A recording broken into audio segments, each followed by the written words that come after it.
बच्चों आज हम मोल कॉन्सेप्ट का सेकेंड क्लास लेके स्टार्ट कर रहे हैं। तो सेकेंड क्लास देखने के पहले आप लोग प्लीज जाके फर्स्ट क्लास देख ले, तो सेकेंड क्लास ज्यादा बेहतर समझ में आएगा। तो आइए थोड़ा सा हम बता दें, फिर भी फर्स्ट क्लास में पढ़ाए क्या थे। हम लोग मोल कॉन्सेप्ट पढ़ रहे थे। मोल कॉन्सेप्ट में हम लोग पढ़े थे mole in terms of number. Actually हम बताए थे कि मोल एक केमिकल यूनिट होता है जो किसी भी अमाउंट ऑफ सबस्टांस को मेजर करने के लिए इसका यूज करते हैं। यानी कोई भी केमिकल सबस्टांस हो उसको हम लोग मोल में कन्वर्ट करते हैं और फिर मोल को अमाउंट ऑफ सबस्टांस में, चाहे नंबर में, मास में या वॉल्यूम में कन्वर्ट करते हैं। और वही इस चैप्टर में हम लोग पढ़ते हैं। जैसे मोल है, कोई भी केमिकल सबस्टांस को हम लोग मोल में कन्वर्ट करते हैं। जैसे कोई केमिकल सबस्टांस नंबर में दिया हो उसको मोल में कन्वर्ट करेंगे और मोल से फिर नंबर में कन्वर्ट करते हैं। अगर कोई सबस्टांस का मास में दिया हो ग्राम केजी, तो हम लोग उस केमिकल सबस्टांस को मोल में कन्वर्ट करेंगे और मोल से फिर मास में कन्वर्ट करेंगे। और फिर अगर कोई वॉल्यूम में दिया हो तो वॉल्यूम को भी मोल में और मोल से वॉल्यूम में कन्वर्ट करेंगे। और इसी में हम लोग पिछले क्लास में पढ़े थे mole in terms of number, जिसमें बताए थे कि 1 मोल बराबर कोई भी एटम कितना हो जाता है 6.022 इंटू 10⁻23। तो इसी नंबर को हम लोग बोलते हैं एवोगाद्रो नंबर, और इसको हम लोग Na से डिनोट करते हैं। तो जब भी अगर आपको दे दे नंबर ऑफ मोल निकालने के लिए, तो नंबर ऑफ मोल हम लोग कैसे निकालते हैं। इसमें अगर कोई भी संख्या नंबर में, यानी कोई भी नंबर में दिया हो, तो पार्टिकल्स गिवन या एटम, इलेक्ट्रॉन, प्रोटॉन कुछ भी दिया हो, पार्टिकल्स गिवन जो भी पार्टिकल्स दिया हो और डिवाइड कर देते हैं उसको एवोगाद्रो नंबर से 6.022 इंटू 10⁻23, वो निकल जाता है नंबर ऑफ मोल। तो इस तरह से मोल इन टर्म्स ऑफ नंबर में हम लोग पिछले क्लास में पढ़े थे। आज हम लोग इसी में आगे पढ़ेंगे मोल इन टर्म्स ऑफ मास। तो आइए देखते हैं मोल इन टर्म्स ऑफ मास। मास के टर्म में अगर केमिकल सबस्टांस दिया हो तो उसको हम लोग मोल में कैसे कन्वर्ट करते हैं और फिर मोल को मास में कैसे कन्वर्ट करते हैं, यही हम लोग सीखेंगे। मतलब इसमें हम लोग जो एक्चुअली सीखते हैं मास को मोल में और मोल को मास में। मतलब मास में क्या दिया रहेगा आपको, कभी ग्राम में दिया रहेगा केमिकल्स, कभी किलोग्राम में दिया रहेगा केजी में, हाँ कभी मिलीग्राम में दिया रहेगा, कभी माइक्रोग्राम, नैनोग्राम, किसी भी यूनिट में दिया रहे उसको मोल में, और मोल से फिर हम लोग इसमें कन्वर्ट करेंगे। और मोल में कभी डेसीमोल में, कभी सेंटीमोल, कभी मिलीमोल, इस तरह से दे सकता है क्वेश्चन में, और आपको उसको एक यूनिट से, एक अमाउंट से दूसरे अमाउंट में कन्वर्ट कर सकते हैं। तो हम लोग यहाँ पर यही देखने जा रहे हैं कि कैसे किसी भी केमिकल्स को जब मास में दिया रहे उसको मोल में कन्वर्ट करते हैं, और फिर चाहे तो मोल को उस मास में कन्वर्ट कर लेंगे।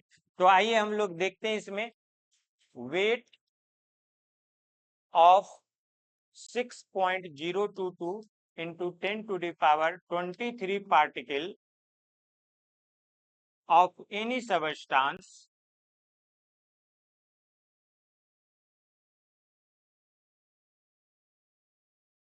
is equal to 1 मोल। अब वेट जो हो जाएगा किसी भी सबस्टांस का, इतना पार्टिकल्स का, वो 1 मोल के क्या हो जाएगा, बराबर हो जाएगा। यानी आप बोले कि इतना पार्टिकल्स अगर ले लें, वेट ऑफ 6.022 into 10⁻23 पार्टिकल, यही हो जाएगा 1 मोल। साथ में ही फॉर्मूला मास जो होता है, वो फॉर्मूला मास ग्राम में भी 1 मोल के बराबर होता है। तो फॉर्मूला मास क्या होता है, किसी भी कंपाउंड के सभी एलिमेंट के एटॉमिक मास का जोड़ को हम लोग फॉर्मूला मास बोलते हैं। तो जो फॉर्मूला मास होता है किसी का भी, वो 1 मोल के बराबर होता है। यानी हम लोग लिखेंगे फॉर्मूला मास होता है क्या है, sum of atomic mass, sum of atomic mass of all the atom of element.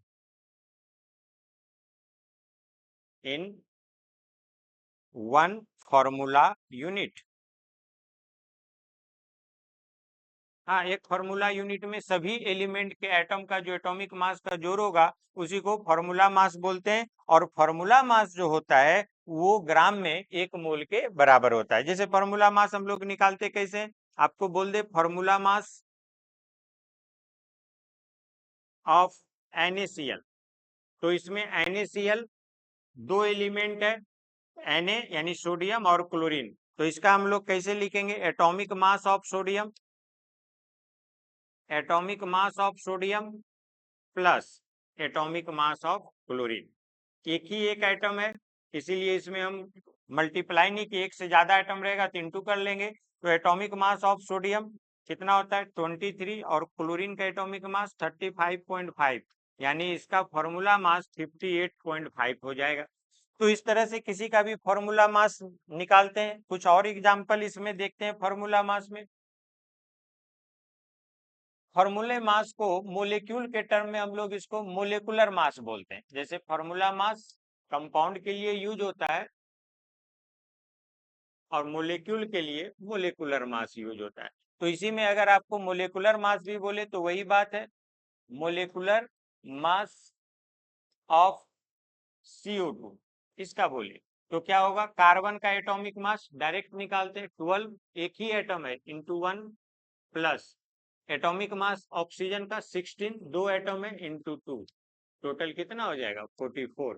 ये हो गया इसका मोलिकुलर मास। फॉर्मूला है तो फॉर्मूला मास। अब हम लोग बोलेंगे, यहाँ पर देखेंगे formula mass of any substance, formula mass of any substance in gram, formula mass of any substance in gram is equal to 1 mole. Formula mass जो हो जाएगा किसी भी सबस्टांस का ग्राम में वो 1 मोल के बराबर होता है। यानी जैसे हम फॉर्मूला मास CO2 का निकाले हैं, तो अगर आपको बोल दे 1 मोल ऑफ CO2 का मास कितना हो जाएगा, तो हम लोग जितना इसका मोलिकुलर मास होगा ग्राम में लिख लेंगे। यानी 1 मोल ऑफ CO2 बराबर कितना 44 ग्राम। अगर आपको बोल दे 1 मोल ऑफ NaCl, तो इसका फॉर्मूला मास कितना अभी लिखाए थे 58.5 ग्राम। तो जो कोई भी फॉर्मूला मास दे दे उसका 1 मोल में उसके फॉर्मूला मास, यानी कोई भी कंपाउंड दे दे, अगर 1 मोल बराबर उसका मास पूछे तो ग्राम में उसके फॉर्मूला मास के ही इक्वल होता है। तो इस तरह से जब भी आपको बोले कि किसी का मोल निकालिए तो नंबर ऑफ मोल हम लोग कैसे निकालेंगे, तो number of mole mass given in gram, जो भी मास ग्राम में दिया हो, mass given in gram by formula mass, यानी जो भी मास दिया हो ग्राम में, अगर ग्राम में ना हो तो पहले ग्राम में चेंज कर लें इसका मास और फिर फॉर्मूला मास या मोलिकुलर मास से डिवाइड दे दें, तो ये नंबर ऑफ मोल में क्या हो जाएगा चेंज हो जाएगा। तो एक क्वेश्चन हम इस पे देखते हैं। अगर आपको दे दे how many number of mole, how many number of mole इन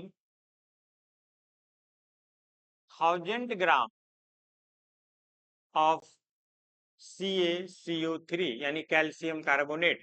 अब 1000 ग्राम कैल्शियम कार्बोनेट दे रहा है और पूछा जा रहा है नंबर ऑफ मोल बताइए, तो नंबर ऑफ मोल में क्या हो जाएगा, तो मास जो भी दिया हो, मास गिवन इन ग्राम, मास जो भी ग्राम में दिया हो, अब bye formula mass of CaCO3, formula mass of CaCO3 calcium carbonate.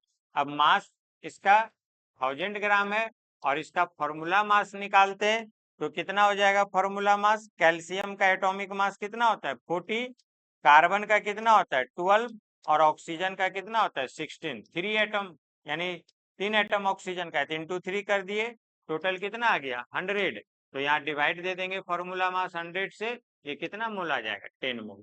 तो इस तरह से किसी का भी अगर आपको दे दे मास और बोले कि इसका मोल निकालिए, तो आप डायरेक्ट इस तरह से उसका मोल निकाल सकते हैं। इसका बिना फॉर्मूले के भी आप निकाल सकते हैं। कैसे, देखिए, जैसे इसका फॉर्मूला मास बताए 100 ग्राम, तो हम लोग लिखेंगे चूंकि 100 ग्राम ऑफ CaCO3 बराबर 1 मोल। 100 ग्राम CaCO3 बराबर कितना होता है? 1 मोल। इसलिए 1 ग्राम ऑफ CaCO3 बराबर कितना हो जाएगा? 1/100 मोल। निकालना कितना में है? 1000 ग्राम में। तो 1000 ग्राम ऑफ CaCO3 में कितना हो जाएगा? तो हम लोग लिखेंगे इसमें 1/100 इंटू 1000, यानी फिर देखिए ये कट के 10 मोल आ गया, यानी फिर से आंसर 10 मोल आ जाएगा। तो आप उस फॉर्मूले से भी इस तरह से मोल निकाल सकते हैं और ऐसे भी मोल निकाल सकते हैं। तो इस तरह से आगे हम इसमें फिर एलिमेंट का मास, मोलिक्यूल यानी कंपाउंड का मास और रेडिकल का मास भी निकालने सीखेंगे, मोल इन टर्म्स ऑफ मास में। आज इतना ही, फिर नेक्स्ट वीडियो में मिलते हैं।